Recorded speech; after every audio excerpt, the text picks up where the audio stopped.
Тэ багаж та цагтаа хэлдэг шүү. Цагаан сайн байраарай да. Хөнгө маацраад мэдээлэл хүргээд явчихна гэсэн.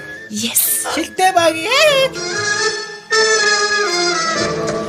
За өглөөний мэндийг хүргэе эрхэм мөндөд сонсогчдоо. UBM радио 89.3-аас эрхэм сонсогч та бүхэнтэйгээ мэдчилж байна.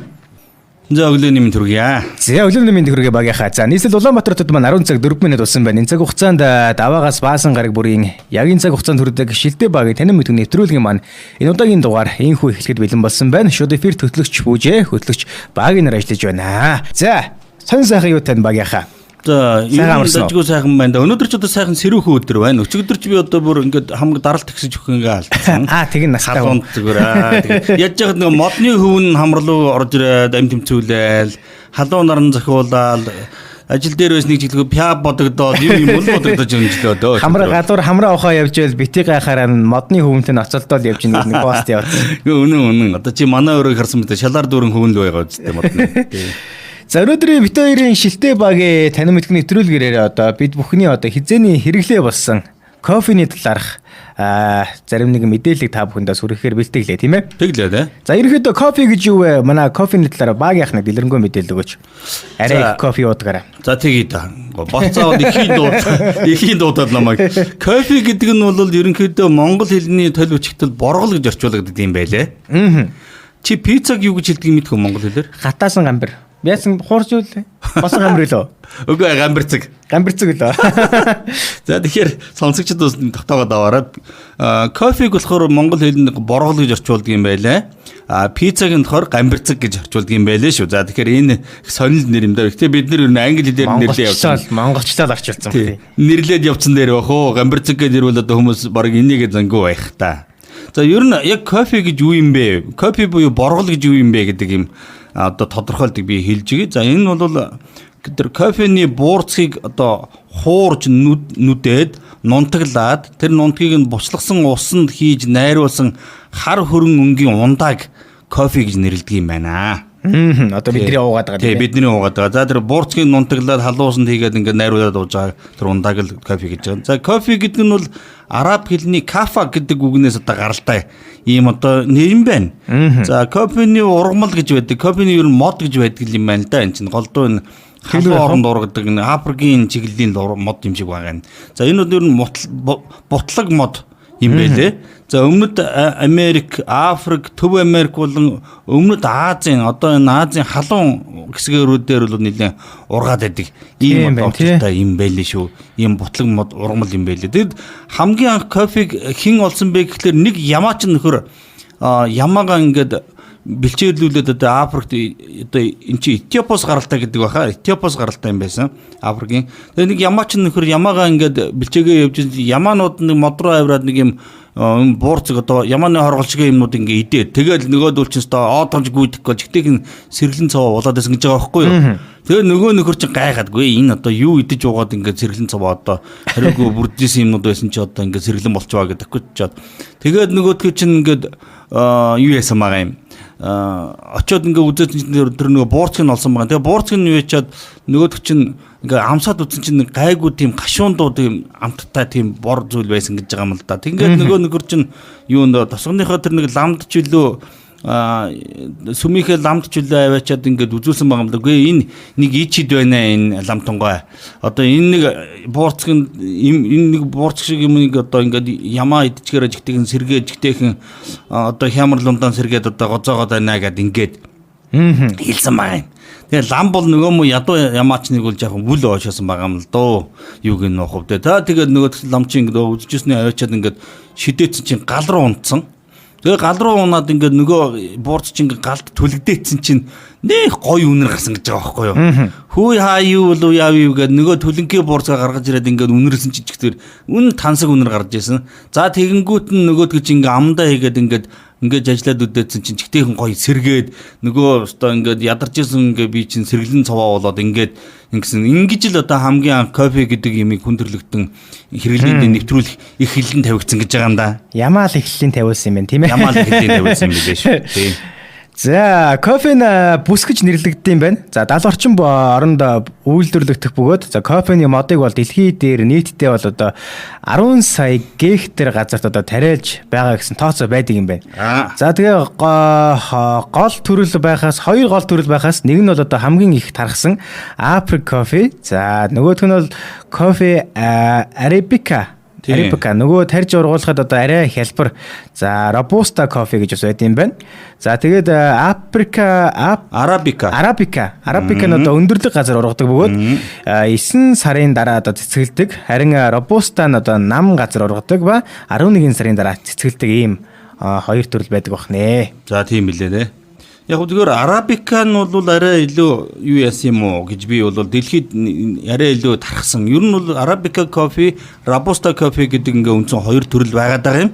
За тэгэхээр сүүлийн үед бол энэ хоёрыг чинь холиод ингээ янз янзын найрлаар гаргаад байгаа юм. За ер нь дархалтаараа бол нийт хураа авч буй кофеных нь 60-аас 70% нь бол Арабика, 30-аас 40% нь Robusta кофе эзэлдэг гиндэ. За тэгээд бол яг эдгээр чинь бол Арабикагийнх нь бол 40-50% нь бол тэр кофе нэжилж байгаа. Энэ нөгөө тэр сэргээгээд байгаа тэр буухаар хүн амтны сэргээгээд байгаа гол юм чинь тэр кофе нөгөө байхгүй юу? Сэргээш маягийн дуугадс байдаг. За тэр нь бол одоо 40-50 Арабикад нь 40-50% агуулмжтай байд юм байна. За тэгээд яг хуу тэр Robusta гэдэг нь болохоор арай жаахан одоо нийт хураа бол тийм 30-40% нэжилж яадаг. За ер нь голдуу энэ хар кофенд эспрессо гэдэг чинь голдуу хар кофе хэлээд байгаа шүү дээ. Энэ Robusta-г нь бол хар кофенд илүү гашуун байдаг л да. Хар кофе чинь. Тийм шүү дээ. Ийм байгаад идэм байлээ шүү. За тэгээ яг үдэ нөгөө олборлож байгаа бомтоор нь бол ер нь хүмүүс чинь бас нэрлдэг байсан бол ялангуяа энэ Европ руу аваачаад тэр Европын бомтууд дээр аваачиж байгаагаар нь нэлээх юм гадаг. За тэгээд нөгөө Mocha кофе бол Java кофе гэдээ байд юм да. Одоо дэлгүүрүүдэд нөгөө Java гэсэн юм. Эдгээр нөгөө аль бомт төр бууснараа нэрлэгдчихдээ юм бэл. Ус онгоцны бомт. Тэгээ зүгээр Java гэдэг нь бомтын нэр юм аа. Бомтын нэр нь. Тий, Java бомт төр буусан л байхгүй. Нөгөө Mocha бомт төр боо. Тэнгүүт Mocha кофе гээл Java кофе гээл ингээд нэрлээл явцал юм байд юм бэлээ. За, кофений үр боловсруулах үйл явцыг бас нэг цогц дурдъя. За, хуран авсан кофений үрээс одоо кофений буурцаг гаргаж авахыг одоо үр боловсруулах гэж хэлдэм байна. За, тэгээд хурай болон угаах гэсэн хоёр төрлийн арга байд юм байна. За, тэгээд боловсруулсан кофений үрийг одоо түүхий буурцаг гэх ба за хөгзөрч муутгаас хамгаалж бас чигний хэмжээг нь бол одоо 10-аас 12% болтол одоо хатаагаад экспортод гаргадаг юм байна. За тэгээ хуурай буюу хатаах арга хураасан үрээ тараан дэлгээд за наран дээж хатаасны дараа одоо гадуур хайс яснаас нь одоо салгаж цэвэрлэдэг юм байна. За тэгээ барилзал их хвчлэн энэ аргыг бол хэрэгэлдэг юм байна. За дараа нь бол угаах арга үрийг гадуур хайс яснаас нь салгасны дараа одоо устай саунд хийж нэгээс 2 хонуулан эсгээд буурцаг гаргаж авах арга юм байна. За энэ бол Колумби зэрэг барилзалаас бусад орнуудад голчлон энэ аргыг угаах аргыг бол хэрэгэлдэг юм байна. Ийм хоёр аргаар бол үр боловсруулах арга явд юм байна. Сони юм те. За яг хөө тэгээ юу яагаад идэм аа. Ер нь ингээд за Монголд бол арай гайгүй юм да. Кофе яагаад их алдартай болсон гэхээр ер нь ингээд гадаадад амьдарч байгаад ерөөсөө бид нар ч ингээд өглөө босоод цай уудаг да. Тий. Тэд нар ч өглөө босоод кофе уудаг байхгүй юу. Тэгээ ингээд одоо юу яахгүй шүү дээ. Залуучууд малуучууд ч өглөө босоод гэр орондоо нэг өглөөний цаймаа бэлдэхгүй шүү дээ. Пүжэм шууд гараал ерөөсө говцоо өмсө нүрөө шүдээ бол гүйж гараал тэгэл гүйж гарангуудаа хамгийн ойрхны ингээд жижигхэн гудамжны кофе шопоос ч юм уу $3.99 сет гэж байдаг байхгүй. За ер нь янз янз л да 5.99 сет 3.99 сет гэд тэнгуүтэ нэг юм хөөрхөн аягтаг кофе өгөөл нэг юм талхан дээр ингээд нэг бекон гэдэг одоо нэг хаан юу даршил давсалсан гахамх ингээд хөөргөн шараал тэгэл $3.99 ингээд авчдаг. Тэгэл сет маягтай. Сет маяг. Тэгэл ерөөсөө ингээд яараал гүйж явахдаа ингээд тэр автобус руугаа ч юм уу метро руугаа явж байхдаа тэр кофе гоогаал нэг юм уу тэр юутай өндөгтэй ч юм уу эсвэл беконтой талхаа идэл тэгэл ерөөсөө өглөөний цагаа хийждэг учраас ерөөсөө баг ингээд өглөө босоод кофе уун, өдөр кофе уун, орой кофе уун, унтахтаа арай кофе ууд юм уу юм за. Тэгэл ерөөсөө мөнгөний кофе болсон учраас энэ чинь айгүй дэлгэрсэн байхгүй юу. За кофений талаар бас нэг юм юу вэ? шинжлэх ухаанаар батлагдсан одоо кофений 9 ашиг тус гэж тийм байна заяа. За. Энийг бас нэг сонсогчтой хүргэе. За нэгдүгээрт нь бол элэгний цирроз болох эрсдлийг бол багасгана гинэ. За Италийн Марио Негри их сургуулийн эрдэмтэд одоо кофений төрөв булчирхаад үзүүлэх нөлөөг судалсан юм байна. За тэгээд судалгааны явцад кофе нь элэгний цирроз болох эрсдлийг одоо 50%-аар бууруулж байгааг бол тогтоосон байт юм энэ сургуулийн эрдэмтэд бол. За тэгээд хоёр дахь нь бол одоо Альцгеймер болон болон Паркинсоны өвчлөлийн эрсдлийг бууруулна гэж бичсэн байна. За энэ нь Америк нэгдсэн улсын Тамп дахь Альцгеймер судлалын төвд кофе болон кофений уг өвчнөд нөлөөлж байгаа эсхийг судалж үзсэн байт юм байна. За өдөрт 3 аяг кофе ууснаар эдгээр өвчин даамжрах эрсдлийг бол 65%-аар бууруулж байгааг бол тогтоосон байна бас.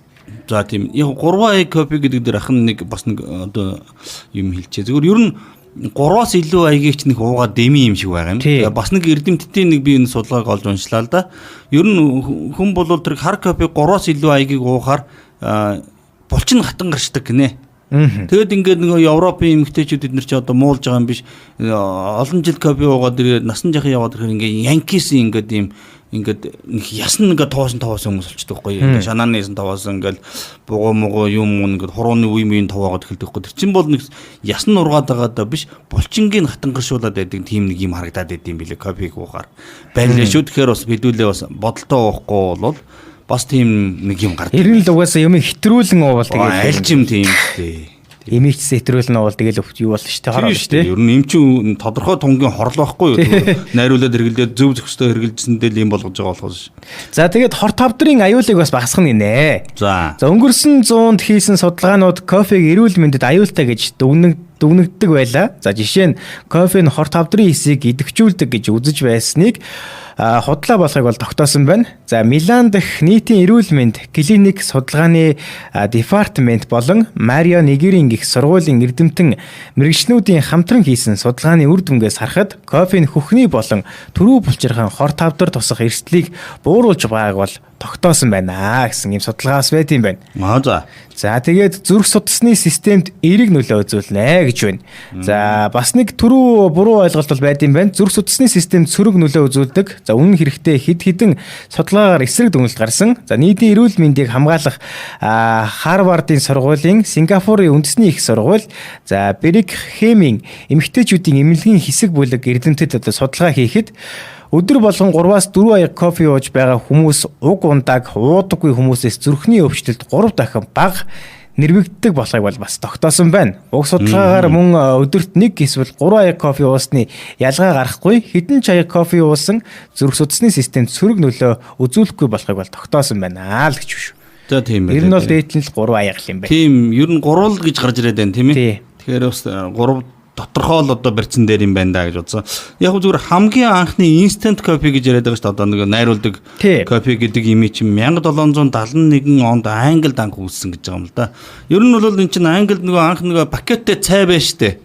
Тэр чинь бол бас одоо Англид үүссэн ч гэдэг юм уу. За яг англич гэдэг юм да. Нөгөө хятадууд Англи руу Европ руу одоо цайгаа зараад тэгээд нөгөөдүүдийн гоё тансаг харагдуулахын тулд ингээд торгуу ууданд тэгээ явуулах гэж байгаа байхгүй дөрвж ууданд. Тэгээд нөгөөдхийн задлж хэрэглэхээ мэдэхгүй нэг Европын баячууд чинь шууд ингээд торгуу уудтай ингээд дүрж хэрэглээд зээрээгээд тийм пакеттэй цай үүсэн гэж байгаа байхгүй. Тэгээд тэрнтэй адилхан яг л одоо энэ замналаар явсараа гал instant coffee буюу одоо шууд нэг удаагийн найруулдаг кофе одоо сүүтэйг хуурай сүүтэйгээ сахартайгаа кофетэйгээ ингээд 3 зүйлийн найрлагаар ингээд нэг удаагийн найрлагаар хэрэглэдэг юм instant coffee бол 1771 онд үүсчээжтэй Англид. Тийм байна. Энэ бол цай бол бүр кофенаас цай арих бол нилээн ихтэй баг тий. Бүр өмнөх юм баг тий. Тэгээд нилээн сүүлдэнд кофе бол гарч ирсэн баг тий. Цайны соёл гэдэг чинь бас агуу соёл. Хоёул дараагийн нэвтрүүлэг дээр цайны соёл ярихаар бэлтгэсэн байгаа. Цай ба кофег бол харьцуулан ярина хоёлаа. За дараагийнх нь өндөр настай хүмүүсийн одоо булчингийн хүчийг нэмэгдүүлнэ гинэ. За өвтөл насандаа кофе уух хэрэгтэй. За тухай дээр дурдсан Coventry их сургуулийн эрдэмтэд одоо кофеин өндөр настай хүмүүсийн булчингийн хүчийг нэмэгдүүлж байгааг бас тогтоосон тийм судалгаа байт юм байна. За ингэснээр унаж бэртгээс хамгаалж буюу одоо ясны зэрэгжилтийг хамгаалдаг тийм судалгаа хийсэн байт юм байна. За тийм байна да. Энэ бас тэгээд яг ер нь бол бас эмчилгээний маягаар ганц нэг уугаад байхад бол зүгээр л юм байна. Тийм байна. Яг л цэвэр кофе л уу.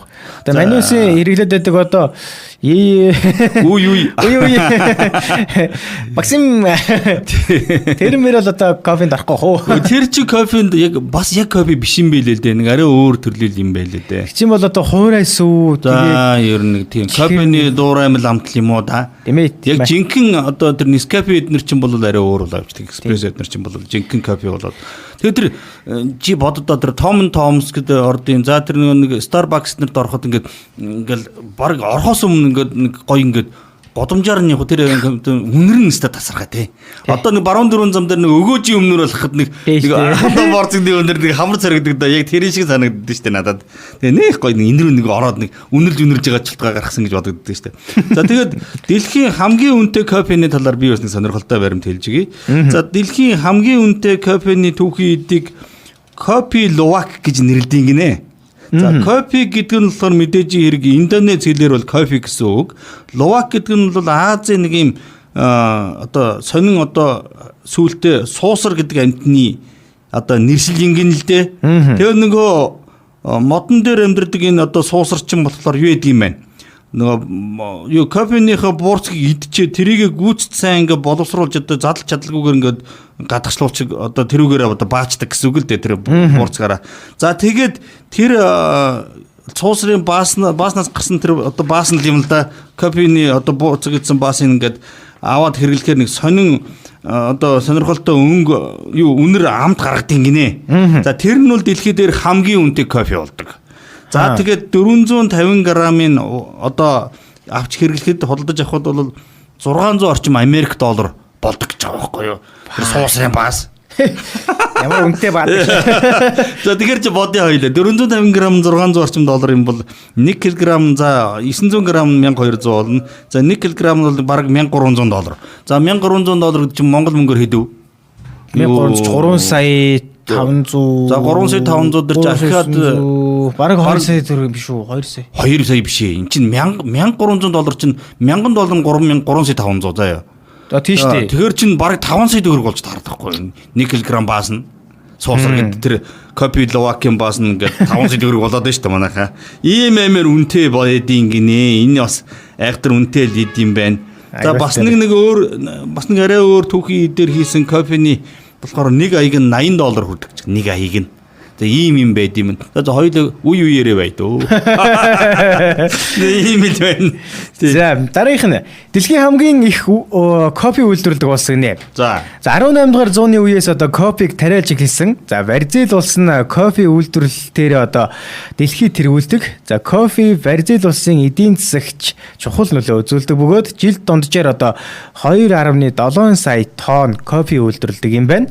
За энэ нь дэлхий дээр үйлдвэрлэгдэж байгаа нийт кофений бол одоо 30%-ийг дангаараа эзэлдэг юм шүү. Бас тэгэхээр амар нөлөө үзүүлж байгаа. За тэгээд тэжээж энэ дөө энэ кофе. Тийм байна. Вьетнам улс маш богино хугацаанд одоо кофе үйлдвэрлэлээр одоо 2 дугаар байранд одоо орж ирсэн. За 1990 оноос хойш Вьетнам улсын кофе үйлдвэрлэлт жилд 20-30%-аар өссөөр өнөөгийн түвшинд хүрсэн байна. За кофе нь Arabica болон Robusta гэсэн хоёр гол төрөлтэй. За вьетнамчууд Robusta кофе тариалдаг. Кофений агуулмж өндөртэй, илүү гашуун амттай байдаг байна. За Вьетнам улсын араас одоо Колумб, Индонез, Этиол зэрэг одоо улсууд кофе үйлдвэрлэлээр дэлхийд бол тэргүүлдэг юм байна. Нөгөө нэг Robusta гэдэг газар намд газар ургадаг кофеч одоо вьетнамчууд бол тариалдаг юм байна. Арай илүү гашуун. Вьетнамчууд нутгшуулчтэй өөр дээрээ. Тийм байна. Тэгэд яг Robusta-гаар бол голдуу тэр эспрессо кофег хийгээд байгаа харагдаад юм. За эспрессо гэдэг ингээд асууд бид нар кофе шопд орохоор ч ингээд за яг мэддэг нэг нь бол мэдж байгаа. За Американо ч гэдэг юм эспрессо гэдэг явдаг. Эспрессо гэдэг нь болохоор ингээд захиалахаар ингээд жижигхэн ирдэг байхгүй амар ингээд баг хүн голмоор шахуу ингээд жохоо аягны баг ёроолоор шахуу дундуур шахуу ингээд хар кофе ирдэг. Тэр нь ингээд уугаар айгу гашуун байдаг байхгүй юу. За тэгээ яг бас энэ мэдхгүй хүмүүс нь хэлж байгаа. Манайхан ч юм уу яг хэрэглэх нэг нь байна. Одоо л хэрэглээ нэвтэрж байгаа. Хэрвээ тэгээд одоо double espresso ч юм уу эсвэл long espresso гэд ингээд захиалах юм бол тэр орчин найрлага нь дахиад хоёр дахин ихчдэг. Double espresso гэвэл хоёр дахин. Тэгээд тэр espresso гэж ингээд double espresso-г гоцвол зүрх дэлсээд мэдхгүй хүнд бол аглаа шүү дээ. Тий. Тэгээд тэрэн дээр бас бид нэр бас яхан соёлтой мэдчихэхгүй бол бас нэг тийм болоод байдаг харагддаг шүү дээ. Тий. За монголчуудын кофений хэрэглээ гэж байна. За монголчууд бол угаасаа цайны уламжлалтай ард юм шүү дээ тийм ээ. Сүйтэй цай, банштай цай, хийстэй цай гэх. Олон төрлийн цай ууж хэрэглэдэг. За харин одоо залуусын дунд бол одоо кофений хэрэглээ бол жил ирэх тусам бол тогтмол өсөж байгааг бол одоо хэлцдэггүй байна. За Монголын одоо Mongolian одоо маркетинг консалтинг компаниас одоо монголчуудын кофений хэрэглээний талаар одоо судалгаагаар 2014-с 2015 оны үед одоо эдийн засгийн хямралтай холбоотой бүх төрлийн хэрэглээ буурсан боловч одоо кофений хэрэглээ бол хамгийн бага буюу ердөө 3% буурсан байна. За мөн кофений хэрэглээг одоо насны ангиллаар судалсан олон судалгаанаас харахад монголчууд нас ахихын хэрээр сүйтэй цайны хэрэглээ өндөр байгаа бөгөөд залуусаас ягаад сүйтэй цай уудаггүй талаар тодорхойлоход өвөө эмээ шиг сүйтэй цай уух нь зохимжгүй байдаг гэж хариулсан тийм судалгаа байт юм байна. Намайг дарамжтай байгаа юм байна. Чи нэг сүйтэй цай сороо сууж ирсэн шүү дээ. Тэр За ийм байт юм, ийм судалгаа байт юм. Ерөнхийдөө бол манай Монголын залуучууд л ерөн кофег бол маш ихээр авч уудаг тийм ээ. Одоо бол ер нь нэлийн дэлгэрж штэ. Ингээд өглөө хараад явж байгаа чинь ингээд одоо CU одоо GS25 чинь өөрөө дэрэгдээ нэг автомат кофений машинтай болсон. Тэгэл газ ороод нэг одоо 5,000 төгрөгөндөө сайхан кофе аваад гарахад бас нэг талдаа бол мэдээж кофе сайхан, нөгөө талдаа бас чамирхал болоод авчиж байгаа байхгүй юм чинь. Тийм штэ тийм. Ийм л байна. Кофе унддаг чинь бас эрүүл мэндэд тустай гэж. Одоо багийнх намайг гаргаад максимаар дайлна гэж. Максим кофе. 1300 долларын кофегаар дайлж чадахгүй ч гэсэн одоо максимаар дайлнах юм тий. За энэ удаагийн шилтэй багийн танин мэдхийн нэвтрүүлгээр битээр одоо кофений дэлхийн соёл болсон одоо кофений талаар битээр багхан зэрэг мэдээлэл та бүхэндээ хүргэлээ. Тэгээд хамтдаа байсан сонсогч та бүхэндээ баярлалаа. Гоё мэдээлэл бэлтэн хүргэсэн багийнхтаас баярлалаа. За баярлалаа бүжээ. За тэгээд өнөөдрийнх нь ажил үйлс нь өдрөг бүтэмжтэй явах болтугай хамтдаа байсан сонсогч та бүхэндээ баярлалаа. За баярлалаа баяр та.